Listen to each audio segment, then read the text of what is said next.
जीवन का हर क्षण निर्णय का क्षण होता है। प्रत्येक पद पर दूसरे पद के विषय में कोई निर्णय करना ही पड़ता है और निर्णय अपना प्रभाव छोड़ जाता है। आज किए गए निर्णय भविष्य में सुख अथवा दुख निर्मित करते हैं, ना केवल अपने लिए, अपने परिवार के लिए भी, आने वाली पीढ़ियों के लिए भी। जब कोई दुविधा सामने आती है तो मन व्याकुल हो जाता है, अनिश्चय से भर जाता है। निर्णय का वो क्षण युद्ध बन जाता है और मन बन जाता है युद्ध भूमि। अधिकतर निर्णय हम दुविधा का उपाय करने के लिए नहीं, केवल मन को शांत करने के लिए लेते हैं। पर क्या कोई दौड़ते हुए भोजन कर सकता है? नहीं। तो क्या युद्ध से जूझता हुआ मन कोई योग्य निर्णय ले पाएगा? वास्तव में शांत मन से जब कोई निर्णय करता है तो अपने लिए सुखद भविष्य बनाता है। किंतु अपने मन को शांत करने के लिए जब कोई निर्णय करता है तो वो व्यक्ति भविष्य में अपने लिए कांटों भरा वृक्ष लगाता है। स्वयं विचार कीजिएगा।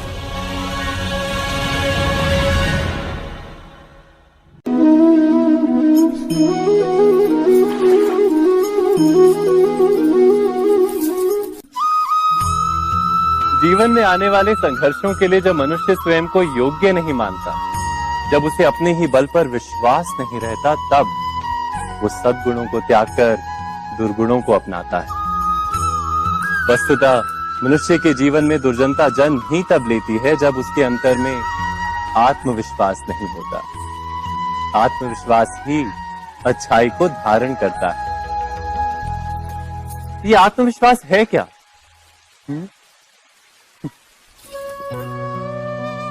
जब मनुष्य ये मानता है कि जीवन का संघर्ष उसे दुर्बल बनाता है, तो उसे अपने ऊपर विश्वास नहीं रहता।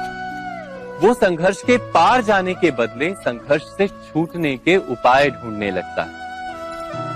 किंतु जब वो ये समझता है कि ये संघर्ष उसे अधिक शक्तिशाली बनाते हैं, ठीक जैसे व्यायाम करने से देह की शक्ति बढ़ती, तो प्रत्येक संघर्ष के साथ उसका उत्साह बढ़ता है।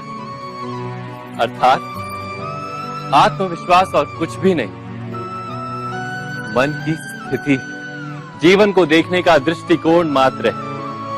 और जीवन का दृष्टिकोण तो मनुष्य के अपने वश में होता है।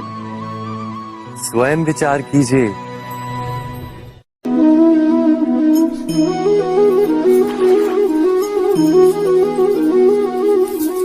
पिता सदा ही अपने संतान के सुख की कामना करते हैं, उनके भविष्य की चिंता करते रहते हैं। इसी कारणवश सदा ही अपने संतानों के भविष्य का मार्ग स्वयं निश्चित करने का प्रयत्न करते रहते हैं। जिस मार्ग पर पिता स्वयं चला है, जिस मार्ग के कंकर पत्थर को स्वयं देखा है, मार्ग की छाया, मार्ग की धूप को स्वयं जाना है, उसी मार्ग पर उसका पुत्र भी चले, यही इच्छा रहती है हर पिता की। निस्संदेह उत्तम भावना है ये। किंतु 3 प्रश्नों के ऊपर विचार करना हम भूल ही जाते। कौन से प्रश्न? प्रथम प्रश्न, क्या समय के साथ प्रत्येक मार्ग बदल नहीं जाते?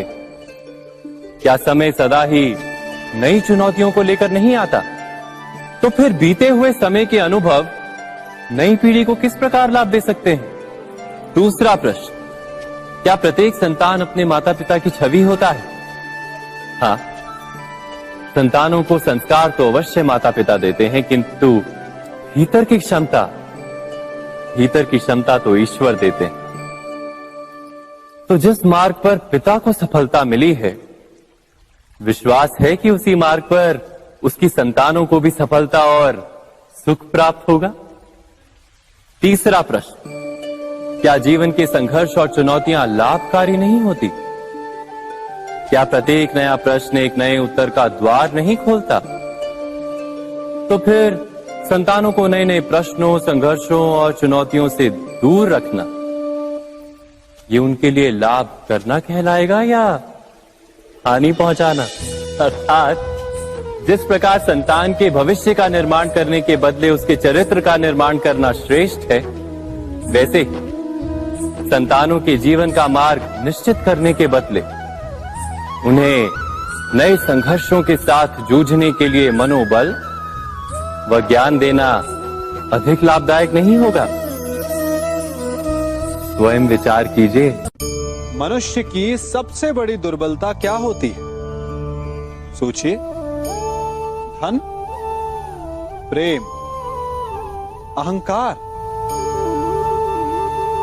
मनुष्य की सबसे बड़ी दुर्बलता होती है उसके रहस्य। चाहे आप कितने भी शक्तिशाली क्यों ना हो, कितने भी प्रबल क्यों ना हो, परंतु उसके रहस्य उसके नाश की चाबी होती है।